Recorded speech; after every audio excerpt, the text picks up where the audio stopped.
On a cold March night in 1977, English football lost more than a winger.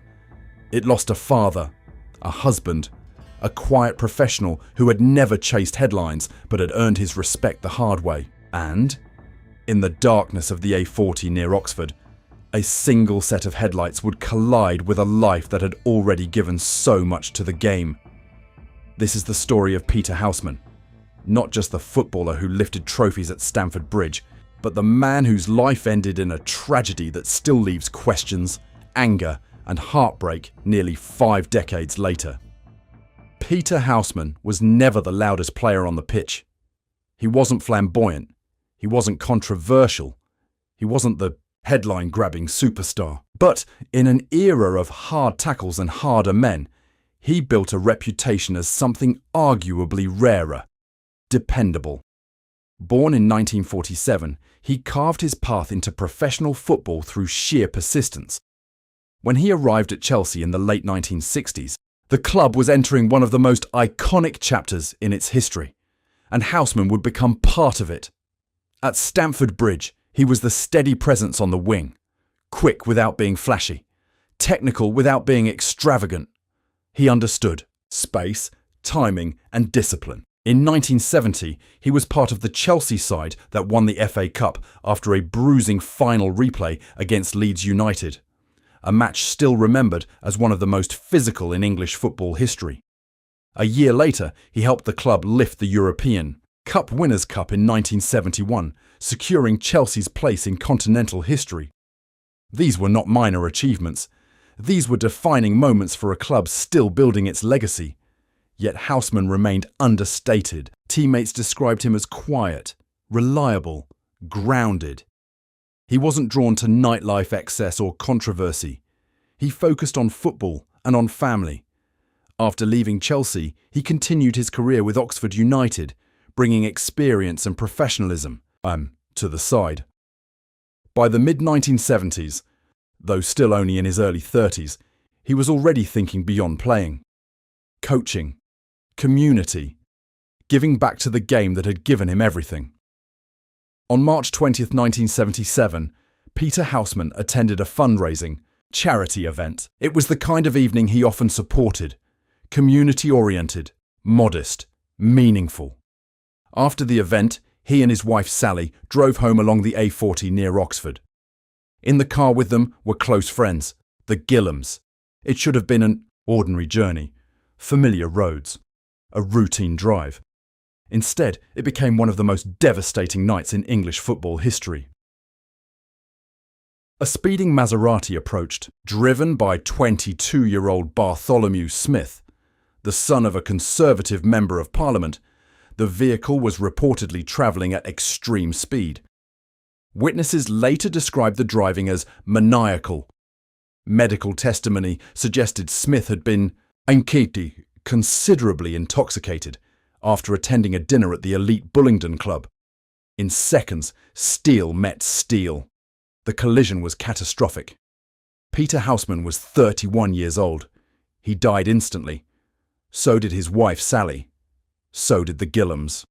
4 lives erased in a violent impact on a dark road. The football world woke up to headlines not about goals or trophies, but about loss. Brutal, senseless loss. The immediate aftermath was unimaginable. 6 children were left orphaned that night, 3 from the Houseman family, 3 from the Gilham family. 6 young lives forever altered. The tragedy wasn't just about a footballer. It was about families shattered. Futures changed beyond recognition. But what followed intensified the heartbreak. When the case went to trial, public attention grew. Witnesses described reckless speed. Testimony pointed toward intoxication. And yet, the sentence handed down to Bartholomew Smith stunned many. A $4,000 fine.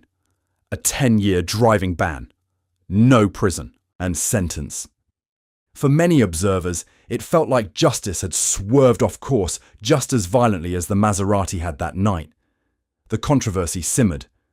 Was this leniency influenced by background, by privilege, by connections? These were questions, whispered in pubs, debated in newspapers and carried quietly by grieving families. For supporters of Peter Houseman, it felt like a second blow. Not only had a beloved player been taken, but accountability seemed diluted. Chelsea responded in the only way they knew how, through football. A testimonial match was organised at Stamford Bridge between the 1970 and 1977 Chelsea teams. Nearly 17,000 fans attended. They didn't come just for nostalgia. They came to support the children left behind. The match raised funds for the families, a gesture of solidarity that spoke volumes about Houseman's impact on those who knew him. Yet beyond the stadium lights and fundraising efforts, there was a deeper sorrow. Houseman had been entering a new chapter of life.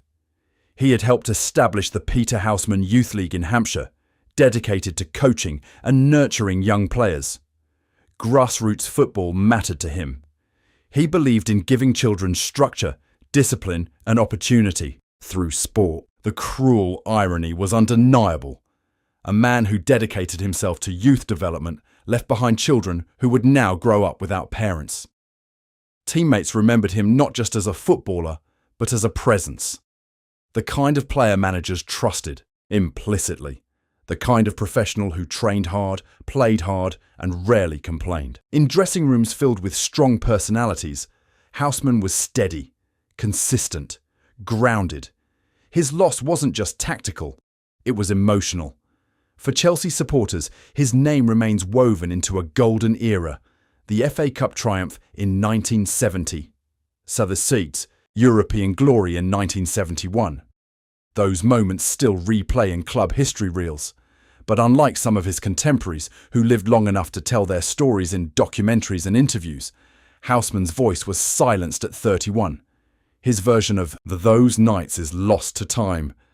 There's something especially tragic about potential unrealised. At 31, many footballers are transitioning into coaching, mentorship, or management. Houseman had the temperament for it. He had the respect of his peers. He had the patience required to guide younger players. Instead, his legacy froze in place. Forever. 31. Forever remembered in black and white photographs and grainy match footage. The A40 accident also became part of a broader conversation about drink driving laws and sentencing in Britain during the 1970s. Standards were different then. Public awareness campaigns were still evolving. But for those 6 orphaned children, policy debates meant little. Their reality was immediate and permanent. Over time, as football modernised and Chelsea transformed into a global powerhouse, the memory of Peter Houseman risked fading for newer generations. Big money transfers, Champions League nights, billionaire, ownership. The club changed dramatically. Yet within supporter circles, especially older fans, his name still carries weight. He represents a different era, a humbler one, an era where loyalty and consistency were treasured. His story also stands as a reminder of football's fragility. Behind every shirt number is a human life. Behind every winger sprinting down the touchline is a father, a husband, a son. Sport can elevate individuals to hero status, but it cannot shield them from fate. In Hampshire, the Youth League bearing his name continues to reflect his commitment to grassroots football. Young players who may never know the full details of 1977 still run onto pitches under a banner that carries his memory forward. In that sense, Houseman's influence survives not just in trophies, but in opportunity. There is also a quiet dignity in how he is remembered. Not through scandal, not through controversy of his own making, but through service to club and community. His tragedy was external, sudden, and undeserved. And perhaps that's why it still resonates so deeply, because it feels unjust in a way that time cannot soften. Football history is filled with dramatic highs and devastating lows, but some tragedies cut deeper because they are so senseless. Peter Houseman didn't fall from grace. He wasn't embroiled in scandal. He didn't fade into obscurity through poor decisions. His life was simply taken, abruptly and violently, on a road he had driven many times before. Nearly half a century later, the details still sting. The speeding Maserati, the maniacal driving, the intoxication, the lenient sentence, the 6 children, the testimonial match, the unfinished future. These are not just historical footnotes. They are reminders of how quickly everything can change. When Chelsea fans celebrate their modern triumphs, some still pause to remember the men who built the foundation. Peter Houseman was one of them. A reliable winger, a team player, a family man, a coach at heart. His story is not just about the night he died, it's about the life he lived before it and the void left behind after, and perhaps that is the true tragedy. Not only that he died at 31, but that the quiet, steady, community-driven life he was building ended just as it was beginning to take shape beyond the pitch. Football moved on, as it always does. Seasons changed, new heroes emerged. But on that stretch of the A40, time stopped forever for Peter Houseman. His name deserves to be remembered, not only in sorrow, but in respect. Not only for how he died, but for how he lived. Committed, composed, and quietly essential to one of Chelsea's greatest eras.